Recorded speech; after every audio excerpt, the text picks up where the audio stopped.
King of Gods. By Fast Food Restaurant, Kabanata 677. Pirate King Token. Nang makita ang mga kilos ni Zhao Fang, nanlamig ang ekspresyon ng batang demigod.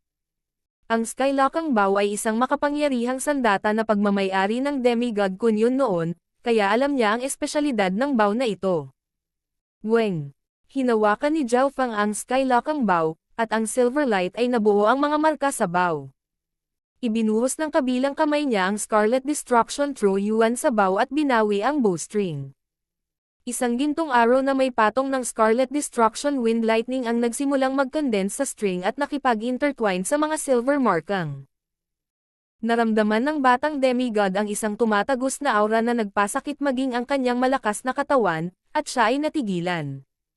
Ang aura ng Skylocking Bow ay umabot sa tuktok, at ang kaliwang mata ni Zhao Fang ay kumikinang na may malabong lila habang ang kanyang mental energy ay naging isa sa Skylocking Bow. Sa sandaling ito, ginamit niya ang isang maliit na bahagi ng kanyang eye bloodline. Iyon. Naramdaman ni Lord Darksnake, na 100 milya ang layo, na nanlamig ang kanyang puso. Pakiramdam niya ay kinulong siya ng isang tumatagos na aura. Whoosh! Binitiwan ni Zhao Fang ang bowstring, at isang gintong arrow na natatakpan ng kislap ng Scarlet Destruction Wind Lightning ang kumislap sa hangin. Sa susunod na sandali, ang gintong palaso ay tumagos sa madilim na barkong pandigma. Hindi maganda. Malaki ang pagbabago sa ekspresyon ni Lord Darksnake, at nanlamig ang kanyang katawan. Ang kanyang spatial domain ay sumanib sa espasyo sa paligid niya at bumuo ng isang defensive barrier. Lumipat siya ng ilang daang metro sa gilid, ngunit ang aura na iyon ay tila nakalok sa kanyang kaluluwa. Ito ay hindi maiiwasan. Bam!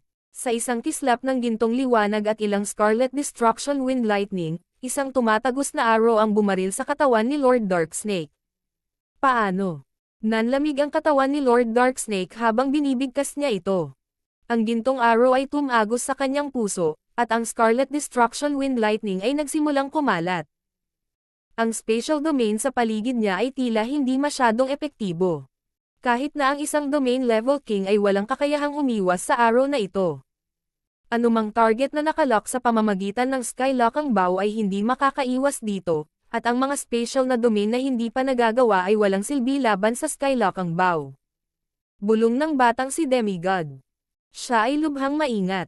Hindi niya akalain na matagumpay na makokontrol ni Zhao Fang ang Skylocking Bow. Sa kanyang mga alaala, naalala niya na ang mga kinakailangan para magamit ang Skylocking Bow ay napakahirap. Kung walang kakaibang eye bloodline o space soul talent, mahirap makilala ng bow na ito at gamitin ang tunay na kapangyarihan nito, ngunit ang God Spiritual Eye ni Zhao Fang ay lubos na tugma sa Skylocking Bow.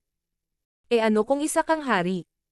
Ibinaba ni Zhao Fang ang Skylocking Bow, at ang malabong lila ay nawala sa kanyang kaliwang mata. Ang enerhiyang ginamit para mag-lock sa isang tao ay napakaliit, ngunit ayaw ni Zhao Fang na makipagsapalaran. Lord Darksnake. Nagkagulo at napuno ng takot ang mga pirata na sakay ng madilim na barkong pandigma. Ang aura ng buhay sa katawan ni Lord Darksnake ay nagsimulang maglaho habang ang Scarlet Destruction Wind Lightning ay nagrampa sa kanyang katawan. Malaki ang tiwala ni Zhao Fang sa arrow na ito. Ang mga arrow ng Skylocking Bow ay naglalaman ng isang metal na kapangyarihan na napakatalim, at maaari silang tumagos sa anumang bagay sa kanilang daan.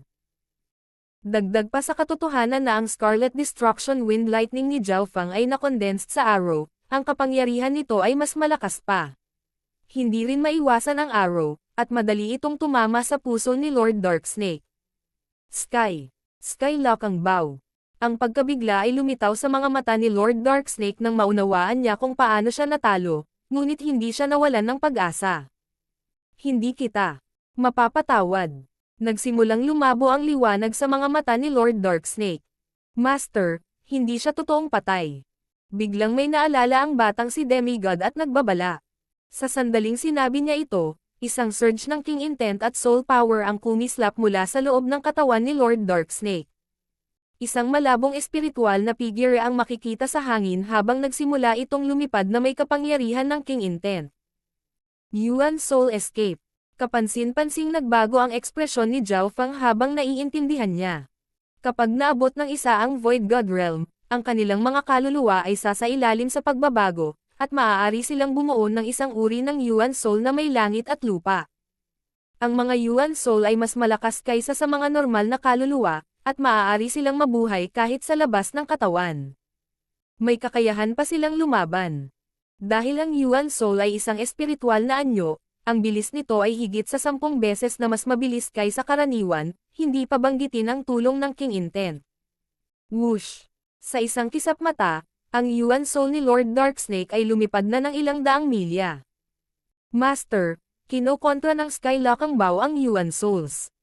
Payo ng batang demigod. Sa ilalim ng mga normal na sitwasyon, mapapanood lang ni Zhao Feng ang pagtakas ng Yuan Soul ng hari dahil ang Yuan Soul ay isang espiritual na nilalang na mabilis na lumipad. Maging si Zhao Feng ay hindi na makahabol ng isa, at kapag ang Yuan Soul ay nakatakas at nakahanap ng isa pang katawan, maaari nilang nakawin ito. Hihihi, bumalik ka dito. Binawi ni Zhao Feng ang bowstring ng Skylock Bao, at isang malabong purple na aura ang bumungad sa kanyang kaliwang mata. Hindi. Naramdaman ni Lord Darksnake ilang daang milya ang layo na nanlamig ang kanyang Yuan Soul, at nabalisa siya. Gaano man siya kabilis lumipad, walang pakiramdam ng kaligtasan. Whoosh! Isang makinang na gininto ang palaso ang lumipad sa himpapawid, at tila may kakayahang makalusot sa kalawakan. Arg! Ang Yuan Soul ni Lord Darksnake ay sumigaw nang tumama sa kanya ang palaso, na nabasag ang Yuan Soul. Napatay ko ang isang hari. Si Zhao Feng ay tuwang-tuwa at labis na nasa sabik. Ito ang unang pagkakataon na nakapatay siya ng isang Void God Realm King. Bagamat tinulungan ng batang si Demigod, ang haring pinatay nila ay isang Domain Level King, hindi isang normal. Pumunta ka. Inalis ni Zhao Feng ang Skylock Bao at inutusan ang batang Demigod at ang Skeletal Division Leader na alagaan ang barkong pandigma habang siya ay pumunta upang kunin ang mga kayamanan ni Lord Darksnake. Hindi nagtagal ay nakahanap si Zhao Feng ng isang madilim na gintong pulse Ares, at ang espasyo sa loob nito ay hindi gaanong naiiba sa sinaunang metal na singsing. Napakayaman ng Domain Level Kings, at isa rin siyang Pirate King. Hindi masama, hindi masama. Inalis ni Zhao Feng ang Dark Golden Bracelet. Ang dami ng mga kayamanan na nakapaloob dito ay napakalaki. Pagkatapos lumabas sa Demigod Forgotten Garden, kinailangan ni Zhao Feng na magbigay ng mga mapagkukunan para sa maliit na pas ang magnanakaw, si Demigod Kunyon, at sa kanyang sarili, kaya medyo nauubos siya. Ngayong natanggap na niya ang lahat ng ari-arian ng isang Pirate King, medyo nakabawi ang kanyang kayamanan. Ito ay. Nakahanap si Zhao Feng ng isang espesyal na token sa kanyang God's Spiritual Eye. Ito ay gawa sa isang natatanging material, at hindi ito nasira mula sa pagsabog ng Yuan Soul. Ang token na ito ay puti at mukhang buto, ngunit kumikinang din ito ng isang metal na liwanag.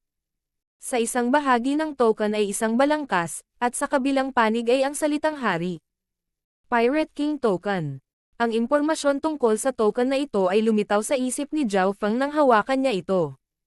Kasabay nito, naramdaman niya ang aura ng iba pang 17 Pirate King token na nakalat sa 18 Corners Pirate Sacred Land.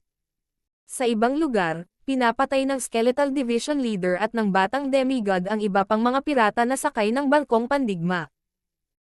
Ang ilan sa kanila ay nasa kalahating hakbang na Void God Realm, at kapag magkasama silang lumaban ay makakalaban nila ang isang normal na hari, ngunit pagkatapos mamatay ni Lord Darksnake, puno sila ng takot at tumakbo palayo. Kinokontrol ng Skeletal Division Leader ang Ghost Corps Cursed Array at nilamon ang asensya ng maraming Sovereigns at Sovereign Lords. Ang mausok na kapangyarihan ng hanay ng Ghost Corps ay patuloy na tumaas. Sinadya din ni Zhao Feng na lumunin ng Skeletal Division Leader ang katawan ni Lord Darksnake kasama ang hanay, kabilang ang kapangyarihan ng wasak na kaluluwa. Nangangahulugan ito na ang hanay ng Ghost Corps ay nilamon na ngayon ang isang hari, at ang sumpa nito ay umabot sa isang nakamamanghang antas. Ang madilim na barkong pandigma ay nasakop ni Zhao Feng. Ngunit, itong token, nagsalubong ang mga kilay ni Zhao Feng. Ang Pirate King token na ito ay hindi maaaring ilagay sa interspatial item, at ang aura nito ay misteryosong konektado sa Pirate Sacred Land. Nang bumalik si Zhao Feng sa kanyang barko, biglang may naramdaman ang Pirate King token, at ang ghost ship ay nanginginig sa pananabik. Ang ghost ship ni Zhao Feng ay orihinal na isang pirate ship na may kaunting sariling kamalayan. Sa mga sandaling ito, ang aura ng dalawa ay nagsasama. Bilang kapitan, likas na naramdaman ni Zhao Feng na ang Pirate King token ay nakipagkasundo sa ghost ship. Weng! Isang madilim na liwanag ang nagsimulang kumislap sa paligid ng Pirate King token, at sa isang whoosh, ito ay sumanib sa ghost ship. Ano ang nangyayari? Naramdaman ni Zhao Feng at ng kumpanya ang pagyanig ng barko, at ang aura nito ay naging mas magulo nang bumuo ito ng isang misteryosong koneksyon sa Pirate Sacred Land. Master, ang bawat katangian ng barko ay naging mas malakas. Masayang sabi ng Skeletal Division Leader. Pagkatapos ng labanang ito, ang hanay at barko ng Ghost Corps ni Zhao Feng ay naging mas malakas. Bagamat iyon ay dapat na isang masayang kaganapan, ang mga kilay ni Zhao Feng ay nagsalubong. Pakiramdam niya ay naging bahagi ng 18 Corners Pirate Sacred Land ang ghost ship at nawala ang kalayaan nito. Sa sandaling ito, isang magulong aura ang lumabas mula sa harapan. Ho! Isang barko na hindi bababa sa kasing laki ng kay Lord Darksnake ang lumitaw kasabay ng pagbaba ng hangin at kidlat. Ang pagkakaroon nito ay naging sanhi ng pag-ungol ng mga alon sa malapit, at ito ay 200 metro ang lapad. Tila pinalibutan ng langit at lupa ang hari ng barkong ito. Ang silver-white na barko ay nagmistulang isang malaking malamig na buwan, at lahat ng tao sa ghost ship ay nakaramdam ng malamig na layunin ng pagpatay. Sir, pagkatapos patayin si Lord Darksnake, naging bagong Pirate King ka at bahagi ng Pirate Sacred Land. Interesado ka bang sumali sa Moon King? Isang malamig at mapagpasyang boses ng babae ang narinig. Sa yulunan ng pilak puting barko ay nakatayo ang isang babaeng nakasuot ng pilak na damit na may espada at talam sa kanyang likod. Ang babaeng nakasuot ng pilak ay walang kapintasan at nakasisilaw na figure. Ang kanyang mga binti ay perpekto, at ang espada at talam sa kanyang likod ay nagbigay ng isang kabayanihan na pakiramdam. Napapaligiran siya ng malamig at kahangahangang liwanag ng buwan, at ang hangin sa paligid niya ay napuno ng aura ng pagpatay. Si Zhao Feng at ang mga kasama ay natigilan. Ang alindog ng babaeng nakasuot ng pilak ay tila kaysa ng kanyang barkong pandigma. Ang babaeng iyon ay isang Pictier King. Ang batang si Demigod ay lubhang maingat. King of Gods, Kabanata 678. Cold Moon King. Hindi inaasahan ni Zhao Feng na ang walang kamali-mali na babaeng nakasuot ng pilak ay isa sa 3 pangunahing hari ng pirata, ang Cold Moon King. Ang 18 Corners Pirate Sacred Land ay may kabuuang 18 Pirate Kings, lahat ng Void God Realm Kings, at kabilang sa 18 na ito, 3 sa kanila ang partikular na nagtagumpay. Ang Giant Shark King, ang Dark Dragon King, at ang Cold Moon King. Ang bawat isa sa kanila ay isang Pictier King at nagkaroon ng pagkakataong subukang makapasok sa susunod na antas ng Void God Realm. Ang Pictier Kings ay may kapangyarihang labanan na walang kapantay laban sa sinumang mas mababa sa isang emperor, at maaari pa nilang hamanin ang isang emperor. Ang mukha ni Zhao Feng ay solemna. Ang pressure na ibinigay sa kanya ng Cold Moon King ay ilang beses na mas malakas kaysa sa normal na kings. Ho! May mga maalamat na barko sa kaliwa at kanan ng pilak puting barko, na parehong may mga haring nagbabantay sa kanila. May kabuuang 3 Void God Realm Kings. Ang isa sa kanila ay isang normal na hari, ang isa ay isang Domain Level King, at ang Cold Moon King ay isang Pictier King. Ang gayong puwersa, kasama ang kanilang mga barko, ay sapat na upang paksain ang isang normal na sekta na may 2 bituin.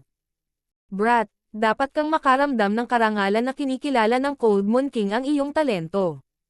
Sabi ng isang nasa katanghaliang gulang na lalaki na may mahabang balbas sa isa sa mga side ship na sinabi ng hindi nasisiyahan. Ang Cold Moon King ay ang pinakamagandang babae sa Pirate Sacred Land at sikat sa 10,000 Abyssal Islands Zone sa pagiging isang nagyayelong kagandahan. Gayunpaman, kumpara sa kanyang perpektong katawan at hitsura, ang kanyang pangalan para sa pagpatay ay nagpawala ng lakas ng loob sa karamihan ng mga eksperto. Hihihi, isa pa pinipilit akong sumama. Ganito ba ang lahat ng mga pirata? Malamig ang ngiti ni Zhao Feng. Kanina, gusto ni Lord Darksnake na pilitin si Zhao Feng na sumali rin sa puwersa ng Dark Dragon King kung hindi ay nakawin nila ang kanyang barko.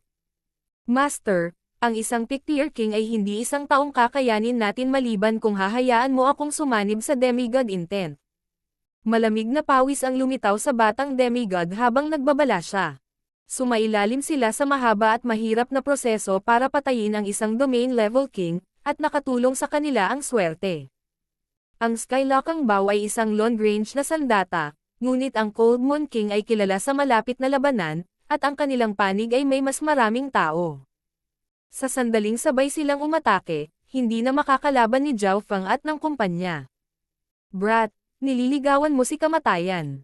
Pareho mong nasaktan ang Dark Dragon King at ang Giant Shark King sa parehong oras. Ang pagsali sa Moon King ay ang tanging pagpipilian mo.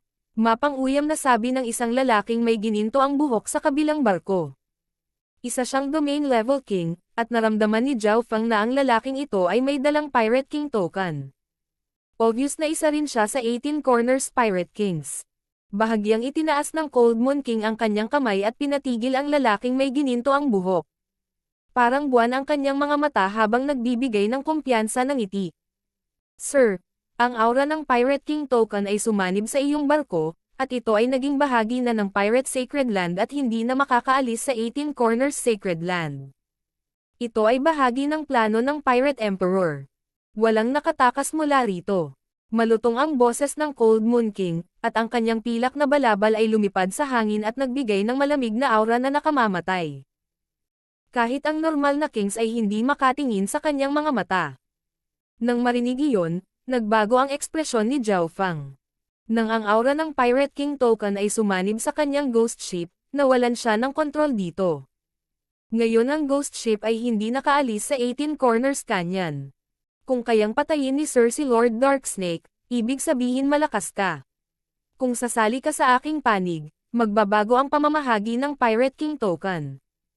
Pagkatapos ng Pirate Emperor War, hindi na malimitahan ang barko mo. Mahinang sabi ng Cold Moon King, at nagsalubong ang mga kilay ni Zhao Feng habang nagsimula siyang mag-isip. Wala siyang nababagay na barko bukod sa ghost ship. Ang madilim na barkong pandigma na kanyang kinuha ay napakalaki at mahirap kontrolin. Higit pa rito, ito ay masyadong kapansin-pansin. Ako, ang Cold Moon King, alam ang pagkakaiba sa pagitan ng parusa at gantimpala.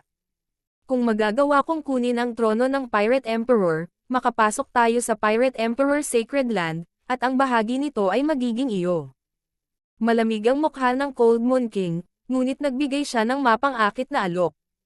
Nagpalitan ng tingin si Zhao Feng at ang batang demigod. Tila ang pagsali sa Cold Moon King ang kanilang pinakamahusay na pagpipilian sa puntong ito. Sinaktan na ni Zhao Feng ang Giant Shark King at ang Dark Dragon King, at ang Ghost Ship ay hindi na makaalis sa 18 Corners Sacred Land. Ang tanging hindi niya nasaktan, ang Cold Moon King, ay dumating at binigyan siya ng alok. Dapat mong tuparin ang isang kinakailangan kung gusto mo akong sumali. Biglang sabi ni Zhao Feng. Ano ito? Hindi nagulat ang Cold Moon King. Para sa isang taong kasing lakas ni Zhao Feng, at ngayong isa na siyang Pirate King, sino man sa tatlong pangunahing pirata ay gugustuhin siyang kakampi. Sa puntong ito, tiyak na hindi gagawin ng Dark Dragon King dahil hindi pangkaraniwan ang relasyon niya sa Dark Snake King, ngunit may pagkakataon pa rin sa Giant Shark King. Gagawin ng Cold Moon King ang kanyang makakaya upang matugunan ang pangangailangan ni Zhao Feng. Sa pamamagitan lamang ng pagkatalo sa akin magkakaroon ka ng karapatan para sa akin na sumama sa iyo. Sabi ni Zhao Feng, at ang Cold Moon King at ang mga kasama ay nagpakita ng nagulat na mga ekspresyon.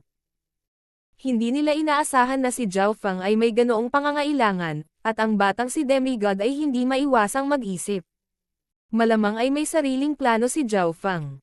Sige, kung manalo ka, susuportahan kita para maluklok ang trono ng Pirate Emperor, ngunit kung matalo ka, sasama ka sa amin. Sabi ng Cold Moon King. Naunawaan niya na ang mga eksperto tulad ni Zhao Feng ay naniniwala sa lakas. Kung magagawa niyang talunin siya, mas magiging tapat siya at mas madaling makitungol dahil ang mga ganitong uri ng mga eksperto ay hindi masyadong kalkulado at nagplano. Gayunpaman, hindi niya napagtanto na ginawa ito ni Zhao Feng ng eksakto para isipin niya iyon. Sa hangin sa itaas ng karagatan, walang tao sa loob ng 12-12 milya, at hinarap ni Zhao Feng ang Cold Moon King. Hihihi, masyadong mataas ang tingin ng batang iyon sa kanyang sarili. Hindi pa siya hari at naglakas loob siyang hamanin ang Cold Moon King. Mapaglarong sabi ng nasa katanghaliang gulang na may mahabang balbas, at lumitaw ang panunuya sa mukha ng golden-haired domain level king. Wings of Wind and Lightning. Isang pares ng mga pakpak na kulay iskarlata ang nagsimulang bumuo sa likod ni Zhao Feng habang nagsalubong ang kidlat at hangin. Nagbigay ito ng mapangwasak at magulong aura. Shua! Isang after-image ang naiwan. Sobrang bilis.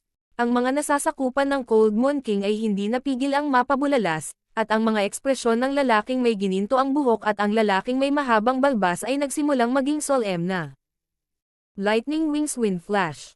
Ang bilis ni Zhao Feng ay tumaas ng husto habang ang kanyang Wings of Wind and Lightning ay kumikislap, na naging sanhi ng kalay-skarlata na hangin upang maging mas magulo. Ang mukha ng Cold Moon King ay malamig na parang nyebe, ngunit ang kanyang makapal na dibdib, mahahabang binti, at kurbadong puwit ay lumikha ng perpektong katawan. Kailangang aminin ni Zhao Feng na ang Cold Moon King ang pinaka-perpekto sa mga babaeng nakita niya, at ang kanyang prangka at heroic na ugali ay may isa pang uri ng kagandahan. Sa pagharap sa sukdulang bilis ni Zhao Feng, nanlambot ang perpektong katawan ng Cold Moon King. Whoosh! Boom!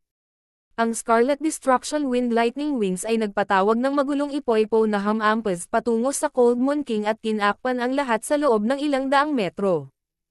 Hindi umiwas ang Cold Moon King. Sa halip, naglabas siya ng isang slim crescent sword. Unique Cold Moon. Ang crescent sword ay naglaslas sa hangin at naglabas ng mga sword beam na parang liwanag ng buwan habang tinatakpan nila ang lahat ng humahadlang sa kanila. Ang espada ay kasing bilis ng kidlat, at ginawa nitong isang mundo ng hamog na nagyelo ang lugar. Ho! Ang ipoy-po sa paligid ni Zhao Feng ay agad na nawasak, at ang Wings of Wind at Lightning sa kanyang likod ay tinusok ng hindi mabilang na mga sinag ng buwan. Ang kanyang katawan ay nagyelo habang ang liwanag ng buwan ay bumubuo ng isang frosty spatial domain. Natalo ako. Pakiramdam ni Zhao Feng na parang napapalibutan ang kanyang buong katawan ng walang limitasyong liwanag ng espada, at ang hugis gasoklay na espada ay 15 sentimetro lamang ang layo mula sa kanyang lalamunan. Ang malamig na espada ay tila tumusok sa kanyang soul sea. Natalo ka. Nakangiti ang Cold Moon King habang inalis niya ang crescent sword, at nanatiling walang ekspresyon si Zhao Feng habang iniisip niya ang tungkol sa sword ng Cold Moon King ngayon, na sumanib sa kanyang spatial domain sa pag-atake nito. Ang espadang iyon ay sapat na upang hatiin ang mga normal na hari sa dalawa, at nakita niya na ang Cold Moon King ay dalubhasa sa parehong mga espada at talam. Kapag ginamit ng magkasama ang dalawa, malalaman ang tunay na lakas ng Cold Moon King. Sa ganoong estado, nagkaroon siya ng posibilidad na hamanin ang isang emperor. Siyempre, si Zhao Feng ay hindi pa naging todo ngayon. Hindi niya ginamit ang kanyang Lightning Wings Flying Technique o ang kanyang Eye Bloodline. Kaya, ito ay isang Tier King. Kung wala ang Eye Bloodline ko, siguradong hindi ako ang kapareha nila. Nanginginig ang puso ni Zhao Feng. Bagamat mabilis siya, mabilis din ang Cold Moon King. Kung hindi ginagamit ang kanyang Eye Bloodline, wala siyang kalamangan laban sa Cold Moon King. Ang isang Tier King ay, pagkatapos ng lahat, isang Tier King, at ang kanyang lakas ay malapit sa isang tunay na emperador. Napakalakas mo talaga. Sasamahan kita sa ngayon at tutulungan kang makuha ang trono ng Pirate Emperor. Tumango si Zhao Feng bilang pagsang-ayon. Talagang hinangaan niya ang lakas ng Cold Moon King. Maligayang pagdating. Hindi ko guguluhin ang mga nasasakupan ko. Isang pambihirang ngiti na puno ng papuri ang sumilay sa mukha ng Cold Moon King. Gusto niya ang mga katulad ni Zhao Feng, ang mga kalmado at naniniwala sa lakas. Bagamat natalo siya, hindi nawalan ng lakas si Zhao Feng tungkol dito. Brat, maligayang pagdating. Ang lalaking gininto ang buhok at ang lalaking nasa katanghaliang gulang na may mahabang balbas ay parehong ngumiti at tinapik siya sa balikat. Pinangunahan ni Zhao Feng ang batang demigod at pumasok sa malaking bulwagan ng barko ng Cold Moon King. Sa loob ng malaking bulwagan, ang Cold Moon King ay nakaupo sa kanyang trono. Mahahaba at kasing puti ng jade ang kanyang slim legs. Sa ibaba niya ay nakaupo ang lalaking may gininto ang buhok, ang lalaking may mahabang balbas, at si Zhao Fang. Kahit na si Zhao Fang ay hindi isang Void God Realm King, nagawa niyang patayin si Lord Darksnake, at isa siyang Pirate King, kaya hindi siya minamaliit ng iba. Dahil sa lahat ng iyon, ang kanyang katayuan ay kapantay ng iba pang mga hari. Binati ni Zhao Fang ang ilan sa mga middle upper echelon na miyembro ng puwersa ng Cold Moon King.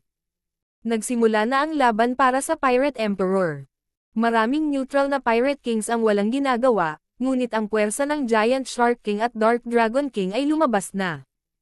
Nagsimulang magsalita ang Cold Moon King. Alam ni Zhao Fang na sinasabi sa kanya ng Cold Moon King ang sitwasyon sa loob ng 18 Corners Pirate Sacred Land. Ang bawat isa sa tatlong pangunahing Pirate Kings ay may kani-kanyang puwersa, at may ilang malakas na Pirate Kings na neutral.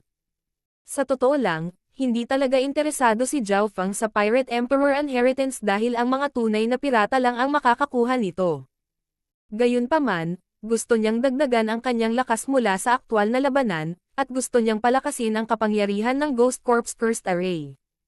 Lahat ng Pirate Kings ay mga bihasang mandirigma at nakapatay ng maraming tao. Sa gayong mga kalaban, makakatagpo siya ng maraming matitinding kaaway.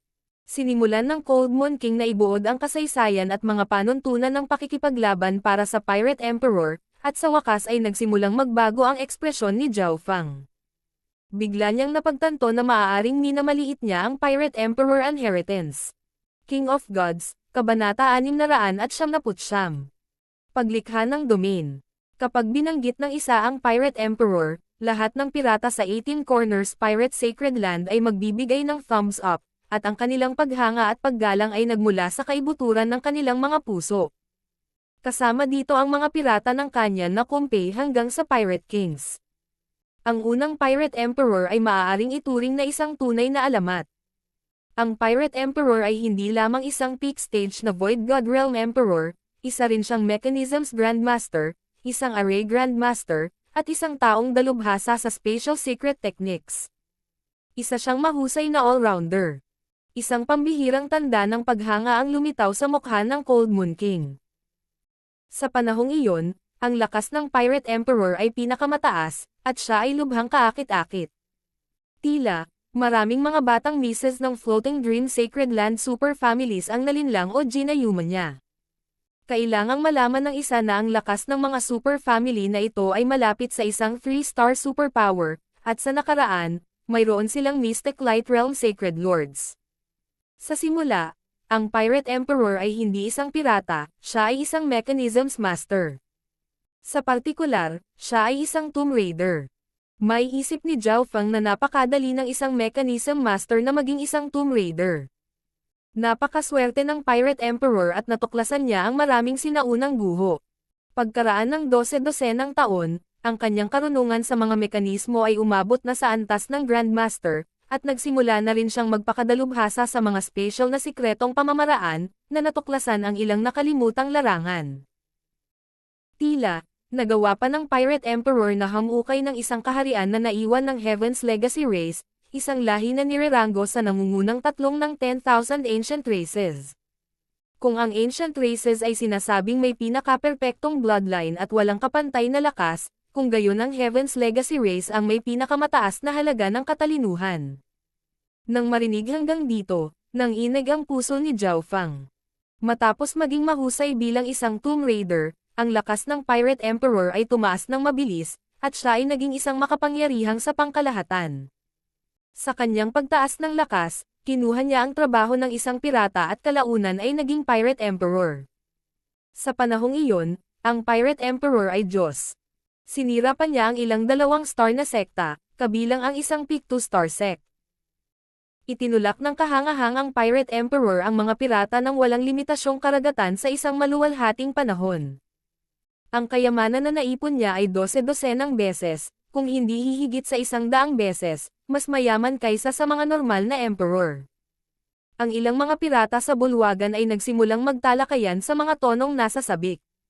Lahat sila ay nagmamalasakit sa mga kayamanan ng Pirate Emperor. May mga nagsabi pa na ang yaman ng Pirate Emperor ay maihahambing sa 3-star na superpower ng Floating Dream Sacred Land. Ngunit lahat ng iyon ay nakatago sa kasaysayan. Nang lumitaw ang pakikipaglaban para sa Pirate Emperor na nangyari tuwing 300 taon ay nabuksan ang Pirate Emperor Sacred Land. Kung ang Pirate Emperor ay napakalakas at hindi matatalo, paano siya namatay? Isang biglaang boses ang pumutol sa nag-aapoy na mainit na pagnanasa ng mga pirata. Ang boses na ito ay nagmula kay Zhao Fang, at ang bulwagan ay naging patay-tahimik. Namatay ang Pirate Emperor sa isang Mystic Light Realm Sacred Lord mula sa Floating Dream Sacred Land. Bumagsak ang emosyon ng mga pirata. Mystic Light Realm Sacred Lord, ito ay isang antas na nalampasan ang mga Emperor, at ito ay isang hakbang lamang ang layo mula sa Heavenly Divine Realm. Isang pambihirang liwanag ang sumilay sa mga mata ng batang demigod. May kaunting impresyon pa rin siya rito. Kilala pa niya ang Mystic Light Realm Sacred Lord, at alam niya ang tungkol sa mga milagro ng Pirate Emperor, ngunit ang demigod Kunyon ay mas malakas kaysa sa mga normal na Sacred Lords dahil kalahating hakbang na siya sa Heavenly Divine Realm. Ang Pirate Emperor ay kritikal na nasugatan ng Mystic Light Realm Sacred Lord, ngunit nagawa niyang makatakas sa pamamagitan ng paggamit ng isang lihim na item mula sa Heaven's Legacy Inheritance, pagkatapos ay lumikha siya ng sarili niyang mana bago siya namatay. Bulong ng Cold Moon King. Nang marinig niya iyon, hindi napigilan ni Zhao Fang na mapabuntong hininga. Ang lakas ng isang Mystic Light Realm Sacred Lord ay napakahusay. Parehong mga alamat ang Wind Lightning Emperor at ang Pirate Emperor, ngunit sa huli, nakatawag sila ng labis na atensyon at naging sanhi ng pag-atake sa kanila ng Mystic Light Realm Sacred Lord. Ayon sa alam ni Zhao Fang, ang lahat ng Mystic Light Realm Sacred Lords sa Kang Ocean ay pangunahing nag-iisa para makapaghanda para sa God Tribulation. Kung hindi kailangan, wala silang gagawin sa labas ng mundo. Ang tanging bagay na interesado sa kanila ay ang domain ng mga Diyos, ang Heavenly Divine Realm. Si Zhao Fang ay nanatili sa Mystic True Sacred Clan ng ilang sandali, ngunit hindi niya nakita ang Grand Elder dati. Siyempre, ang katotohanan na ang Wind Lightning Emperor at ang Pirate Emperor ay maaaring makaakit ng Mystic Light Realm Sacred Lords upang salakayin sila ay nagpakita kung gaano kakilakilabot ang kanilang lakas labanan. Gayunpaman, isa pang tanong ang lumitaw sa isipan ni Zhao Fang, bakit wala pang ibang Emperor ang nagtangkang puwersahang kunin ang Pirate Emperor Inheritance? Maaaring masyadong hinamak ng Mystic Light Realm Sacred Lords ang paggawa nito, ngunit dapat maging interesado ang ilang two-star sects at Emperor.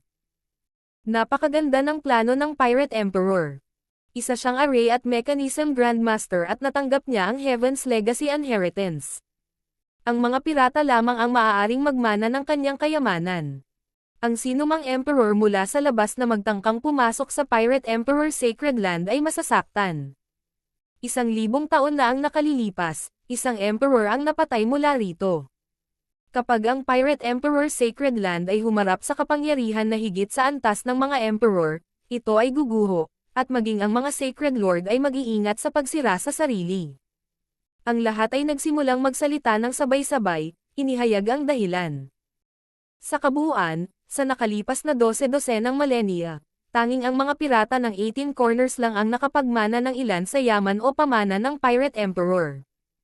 Higit pa rito, habang ang Pirate Emperor Sacred Land ay hamina, ang mga eksperto ng iba pang mga Sacred Lands ay hindi na nagbigay ng gaanong pansin. Ang isa pang dahilan ay, kapag nagbukas ang Pirate Emperor Inheritance Sacred Land, magkakaroon ng pagsubok na magbibigay gantimpala sa tao ayon sa kanilang kakayahan. Ang mga mapagkukunan at pamana na natanggap mula sa pagsubok ay hindi masyadong nakakagulat, at hindi sapat ang mga ito para maakit ang mga nangungunang Emperor. Siyempre, ang isa pang dahilan kung bakit naging kaakit-akit ang Pirate Emperor Inheritance ay dahil sa ibang bagay, sinumang magmana ng Pirate Emperor Inheritance ay magiging isang Void God Realm Emperor sa loob ng 10 taon, at kung ang isa ay isa ng normal na Emperor, gagawin nila maging isang Peak Emperor. Ito ay lubhang kaakit-akit sa Pirate Kings.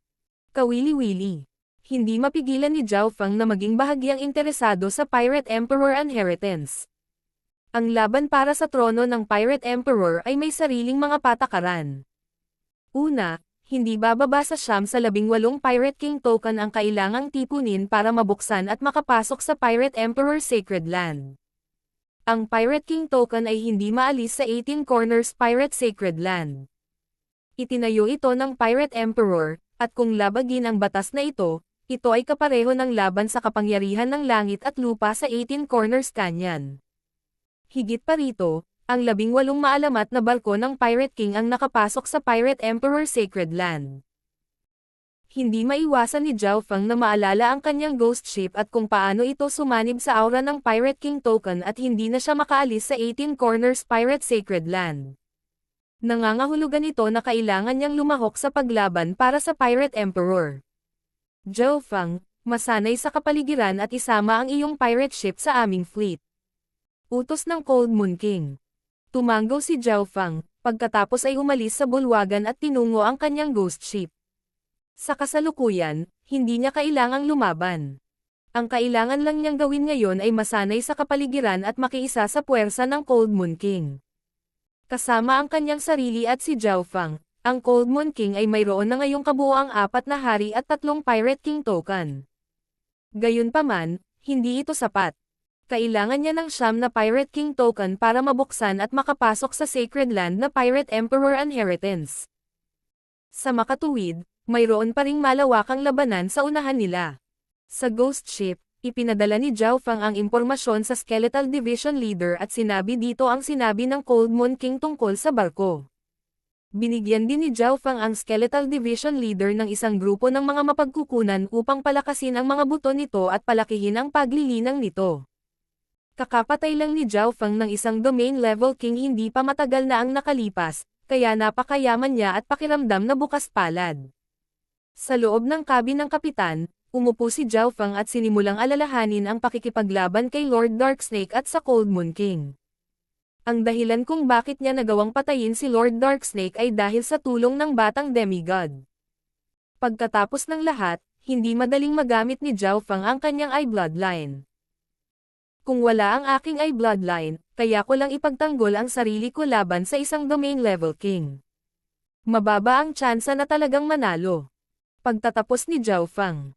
Para naman sa isang pick-tier king, hindi mataas ang tsansa niyang manalo kahit na ginamit niya ang kanyang eye bloodline. Nagsimulang umikot ang mga iniisip ni Zhao Feng. Ang pangunahing pagkakaiba sa pagitan ng isang domain level king at ng kanyang sarili ay isang spatial domain. Kung ganoon ang kaso, gagawa din ako ng spatial domain. Isang liwanag ang sumilay sa mga mata ni Zhao Feng. Medyo alam niya ang tungkol sa spatial domain, at nakita niya ang little world ni Duan Moqing. Ang munting mundo na mayroon si Duan Moqing ay totoo, at ito ay may mataas na kalidad. Maging si Zhao Yufei ay nagawang gawing munting mundo ang Purple Saint Ruins sa tulong ni Duan Moqing. Ang domain ng mga normal na kings ay hindi corporeal, na hindi dapat maging napakahirap para sa akin. Kumpiyansa si Zhao Feng dahil ang kanyang talento ay soul-based, at siya ay nagdadalubhasa sa mga ilusyon. Matagal na niyang nilikha ang Illusion Maze, isang malawak na lugar na spatial illusion, at isang spatial domain ay bumubuo lamang ng isang dimensyon sa pamamagitan ng intent. Ngunit anong elemento ang dapat kong pagsamahin sa spatial domain? Nagsimulang mag-isip si Zhao Feng. Sa ngayon, mayroon siyang ilang mga pagpipilian. Una, gamitin ang eye bloodline at eye upgrade ang Illusion Maze sa isang spatial domain. Ikalawa, lumikha ng isang wind lightning domain. Mangangailangan ganito ng intent of wind lightning para bumuo ng spatial domain, at nahulaan ni Zhao Feng na ito ay magtatagal. Ikatlo, lumikha ng water ice domain gamit ang kapangyarihan ng kanyang water and ice bloodlines. Hulaan ni Zhao Feng na ang nasabing domain ay dalubhasa sa pagtatanggol dahil iyon ang espesyalidad ng kanyang bloodline. Pagkatapos ng ilang pag-iisip, nagpasya si Zhao Feng na lumikha ng Illusion Maze domain. Gagamitin ng spatial domain na ito ang bentahin ng aking soul talent. Ang mas mahalaga ay mapapalaki nito ang kabuoang lakas ko ng napakabilis. Tumanggaw si Zhao Feng sa kanyang ulo. Sa sumunod na 2 araw, pumasok siya sa pag-iisa para i-upgrade ang kanyang Illusion Maze. Sa kanyang Purple Soul Sea, hinati ni Zhao Feng ang kanyang mga iniisip sa ilang dosina at nagsimulang isipin kung ano ang magiging hitsura ng domain. Isang lungsod ng maze ang nagsimulang mabuo sa kanyang isipan. Ang kompletong lungsod ay higit sa 100 milya ang lapad, at sino mang mahuhuli sa loob ay hindi makakatakas. Weng! Ibinuhos ni Zhao Fang ang maraming kapangyarihan ng kanyang kaluluwa, at naging mas malinaw ang balangkas ng lungsod. Noong nakaraan, ang lungsod ng Illusion Maze ay isang ilusyon lamang, ngunit ngayon ay may mga senyales na ito ng pagiging materyal. Ang Illusion Maze ay nabuo mula sa layunin ni Zhao Fang, at ito ay sumanib sa kanyang kapangyarihan. Sa ilang mga punto, nagsimulang lumitaw ang outline ng isang maulap na lungsod sa paligid ng ghost ship. Sa simula, ang imaheng ito ay transparent, ngunit ang isang mapagkukunan ng magnificent power ay nagsimulang umagos mula dito. Ano ang nangyayari? Napagtanto ng Skeletal Division leader na ito ay pumasok sa isang half-transparent na illusion maze. Masyadong mabilis iyon. Nag-click ang batang si Demigod sa kanyang dila. Nagawa na ni Zhao Fang na bumuo ng isang spatial domain na may elemento ng soul ng napakabilis. Ito ay tinatawag na talento. Nakaramdam din ng hindi makapaniwala si Zhao Fang. Ang pagbuo ng soul-based spatial domain ay tila instinctual para kay Zhao Fang. King of Gods, Kabanata 700. Labanan. Tumingin ang batang demigod sa maulap na illusion maze, na tila nakapatong sa langit at lupa. Ang antas ng spatial domain na ito ay wala sa kanyang paningin, ngunit mahirap makahanap ng sinumang makakabuo ng isang spatial na domain ng napakabilis. Mayroong maraming mga kinakailangan kahit na para sa mga tunay na Void God Realm Kings, tulad ng lakas ng kaluluwa, antas ng enerhiya ng pag-iisip, at pag-unawa sa space. Sa kabuuan, dahil sa kahirapan ng mga kinakailangan, maliban kung ang isa ay tulad ni Nan Gongsheng at mayroong spatial spiritual body at dalubhasa sa mga diskarte sa space, hindi sila makakabuo ng isang spatial domain ng ganoon kabilis. Nakagawa lamang si Zhao Yufei ng kanyang sariling little world sa tulong ng isang Peak Emperor at ang Purple Saint Partial Spirit na naging pangunahing layunin ng mundo. Marahil ito ang talento ng Soul Eye Bloodline ni Zhao Fang. Ang kanyang lakas kaluluwa at pangunawa sa kalawakan ay parehong nakamit ang mga kinakailangan, ang bulong ng batang si Demigod sa kanyang puso. Kahit na hindi siya makabuo ng spatial domain sa ngayon dahil hindi pa rin niya natutugunan ang mga kinakailangan, ngunit kung makukuha niya ang demigod intent. Sa susunod na 2 araw, nagsimulang maging mas malinaw ang outline ng illusion maze, at ang spatial domain ni Zhao Fang ay bumalot lamang sa ghost ship. Hindi matukoy ng Skeletal Division leader kung ano ang totoo at kung ano ang peke.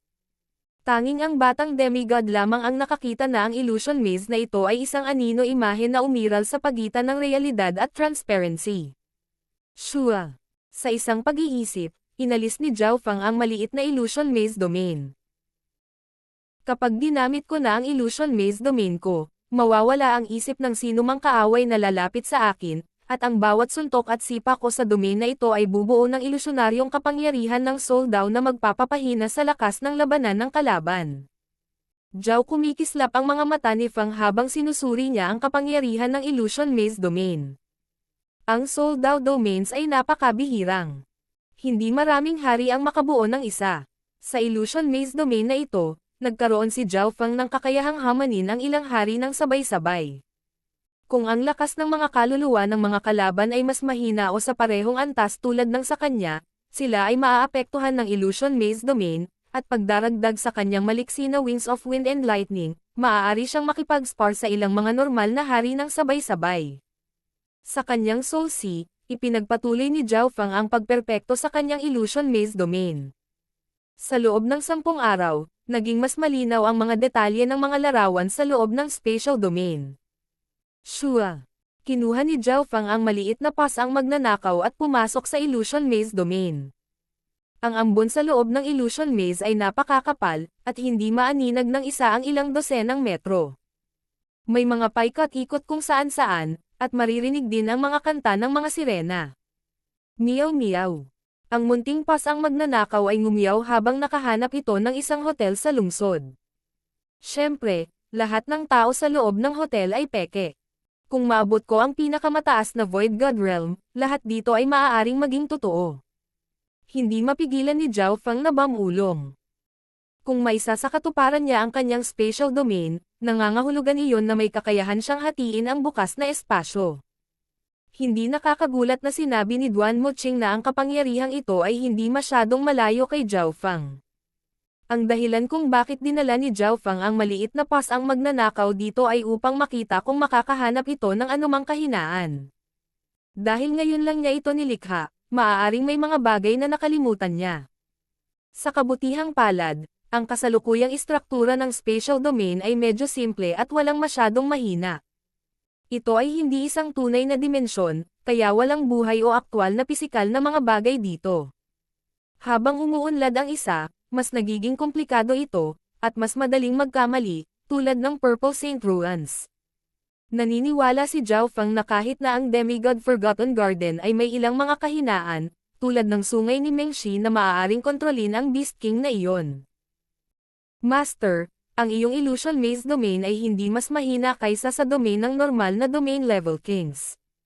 Pumasok din ang batang demigod at inspection ito, nagbigay kay Zhao Fang ng ilang mungkahi. Bilang kapalit, babayaran ni Zhao Fang ang batang demigod ng mga mapagkukunan. Hanggat tinulungan ng batang demigod ang pagtaas ng lakas ni Zhao Fang sa anumang paraan, tatanggap siya ng mga mapagkukunan bilang kapalit. Ito ay upang madagdagan ang sigla ng batang demigod dahil, sa ilalim ng mga normal na sitwasyon, pinaghigpitan ni Zhao Fang ang dami ng mga mapagkukunang ibinigay sa batang demigod. Hindi pa rin nasisiyahan si Zhao Fang matapos makumplito ang Illusion Maze Domain. Ang Illusion Maze Domain ay isang sold-out domain. Kung hindi ko ito gagamitin ng mahusay, tataas ang panganib mula sa Pursuit of Death. Alam ni Zhao Fang na hindi niya dapat madaling gamitin ang Illusion Maze Domain na ito, kaya nagsimula siyang mag-isip tungkol sa iba pang mga domain, ang Wind Lightning Domain at ang domain ng Water Yellow. Ngayong sinimulan na niyang tapusin ang kanyang Illusion Maze Domain, walang masama sa pagsubok sa iba pang mga domain. Maramihang domain. Ang ekspresyon ng batang demigod ay lubhang makulay nang marinig niya ang tungkol sa mga plano ni Zhao Fang. Si Zhao Fang ay labis na sakam, hindi pa siya actual king at nakabuo na siya ng spatial domain. Iyon lang ay may inggit sa iba, ngunit hindi siya nasiyahan sa isa lamang at nais na lumikha ng pangalawang spatial domain. Sa teorya, posible para sa maraming mga domain na umiral ng magkasama, ngunit hindi maraming mga hari at emperador ang gumagawa nito. Umiling ang batang si demigod. Ang paggawa ng isang spatial domain ay tumagal ng maraming oras at pagsisikap, at ang normal na kings ay wala kahit isa. Kapag nagawa na nila ang isa, wala na silang kakayahan o lakas na gumawa ng isa pa. Ang pagdadalubhasa ay ang daan patungo sa rurok. Alam ito ng lahat ng Void God Realm Kings, kaya lalakad pa sila sa isang direksyon. Halimbawa, kahit na ang ilang mga domain ay maaaring magkaroon ng isang kalamangan sa bilang, ito ay walang silbi laban sa mas mataas na ranggo na mga domain o ang Little Worlds of Emperors. Ang kalidad ay mas mahusay kaysa sa dami. Kaya ibig sabihin, makakagawa ako ng double domain. Ang ekspresyon ni Zhao Fang ay nanatiling pareho, na parang hindi niya naiintindihan. Umikot ang mga mata ng batang si demigod at hindi nag-abalang magpaliwanag. Sa katotohanan, paanong hindi alam ni Zhao Fang ang teorya sa likod ng espesyalisasyon? Gayunpaman, siya ay may talento sa paglikha ng mga spatial na domain, at ang dagdag na spatial na domain ay nangangahulugan ng higit na lakas. Bakit ayaw niya ng higit pa? Higit pa rito, hindi niya madaling magamit ang kanyang Illusion Maze Domain. Pipiliin ko ang Wind Lightning Domain bilang pangalawa ko. Nagpasya si Zhao Fang. Maaaring linlanggan ng Illusion Maze Domain ang kalaban at pahinain sila, ngunit hindi nito mapataas ang aktwal na lakas ng opens iba ni Zhao Fang. Ang Wind Lightning Domain ay magiging iba. Ito ay direktang magpapalakas ng lakas ni Zhao Fang. Higit pa rito, si Zhao Fang ay may nakakatakot na pag-iisip, na kung saan ay gawin ang kapangyarihan ng God Tribulation Lightning bilang sentro ng spatial domain. Ang God Tribulation Lightning ay naglalaman ng isang immortal at walang kamatayang layunin. Kung gagawin itong core ng spatial domain, gagawin itong mas malakas at mas matatag kaysa sa iba. Sa mga sumunod na araw, sa ilalim ng kakaibang tingin ng batang demigod, sinimulan ni Zhao Fang na likhain ang Wind Lightning Domain, ngunit ito ay mas mahirap kaysa dati. Ang dahilan kung bakit mabilis na nalikha ni Zhao Fang ang Illusion Maze Domain ay dahil napakatalino niya sa Tao of Soul, at mayroon na siyang Illusion Maze bilang pundasyon. Ang Wind Lightning Domain ay hindi sold-out domain, at kailangan niyang lumikha ng isang ganap na bagong domain na may layunin ng kanyang Wind Lightning. Ito ay magiging higit sa 10 beses na mas mahirap kaysa dati. Bahagyang nabahala si Zhao Fang, ngunit hindi siya sumuko. Nalinang niya ang 10,000 Divine Thoughts Technique, kaya nagkaroon siya ng malaking kalamangan sa mga tuntunin ng paglikha ng spatial domain. Sa susunod na ilang araw, tanging ang malabong outline ng isang Wind Lightning domain ang nabuo sa Soul Sea ni Zhao Fang, at malayo pa itong mabuo. Kasabay nito, nagmultitask siya at nagpatuloy sa pag-absorb ng God Tribulation Lightning, ngunit hindi niya maubos ang lahat ng kanyang lakas, kaya minsan ay nagpahinga siya. Isang araw, naiintindihan ni Zhao Fang ang tipak ng God Tribulation Lightning at isinasama ito sa kanyang Scarlet Destruction Wind Lightning nang biglang nagsimulang manginig ang Ghost Ship, at umalangaw-ngaw ang mga alon sa labas ng Ghost Ship. Binuksan ni Zhao Fang ang kanyang mga mata. Master, ang ating barko ay nasa tabi ng mga barko ng Cold Moon King at nakikipaglaban sa isa pang Pirate King. Sabi ng Skeletal Division Leader. 7 o 8 barkong pirata ang nakikipaglaban sa karagatan. Ang pinuno mula sa panig ni Zhao Fang ay ang Domain Level King na may gininto ang buhok. Kasama ang barko ni Zhao Fang, mayroon silang kabuuang 4 na barkong pirata. Ang Cold Moon King at ang kanyang mga barko ay wala rito. Sa kabilang panig ay may kalawang na metal na barkong ilang daang metro ang haba na napapaligiran ng ibang mga barko. Sa kinakalawang na metal na barko ay nakatayo ang isang Pirate King na natatakpan ng mabibigat na baluti, na nagpapakita lamang ng isang pares ng malamig na mga mata. Naramdaman ni Zhao Fang na ang metal-ikong Pirate King na ito ay mayroong Pirate King token, na ginagawa siyang isa sa 18 Corners Pirate Kings. Gusto mo ba akong gawing subordinate mo? Kung papayagan lang ako ng Cold Moon King na manligaw sa kanya. Malalim ang boses ng metal-ikong Pirate King. Kalokohan. Hindi alam ng bastos na ito kung ano ang kawalang hiyaan. Nagalit ang mga pirata sa gilid ng lalaking may gininto ang buhok.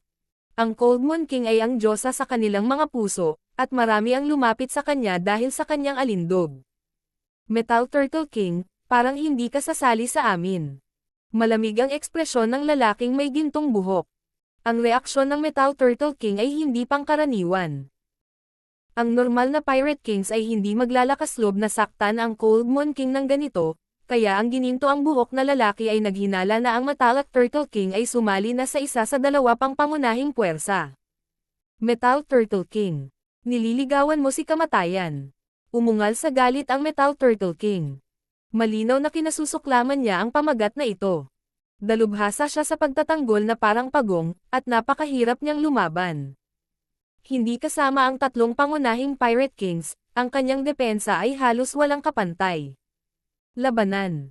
Bilang isang Domain Level King, ang lalaking may gininto ang buhok ay hindi natakot, kaya nagutos siya ng kaso laban sa barkong pandigma ng Metal Turtle King. Naglakas loob ka bang kalabanan ako? Isang kakaibang liwanag ang bumungad sa mata ng Metal Turtle King. Ang kanyang mga metal na barko ay may nakakatakot na kapangyarihan at malakas na depensa. Ayaw siyang kalabanan ng normal Pirate Kings. Shua. Shua. Sa isang iglap, nagsimulang magsagupaan sa ere ang 2 Domain Level Kings, na lumikha ng malalakas na pagsabog. Pang pang. Bam. Kasabay nito, maraming mga metal na barko ang nagsimulang sumisingil. Master, hindi masyadong maganda ang sitwasyon. Bulalas ng Skeletal Division Leader. Sa gitna ng umaalingaw-ngaw na alon, nanginginig ang barkong multo at halos mabaligtad.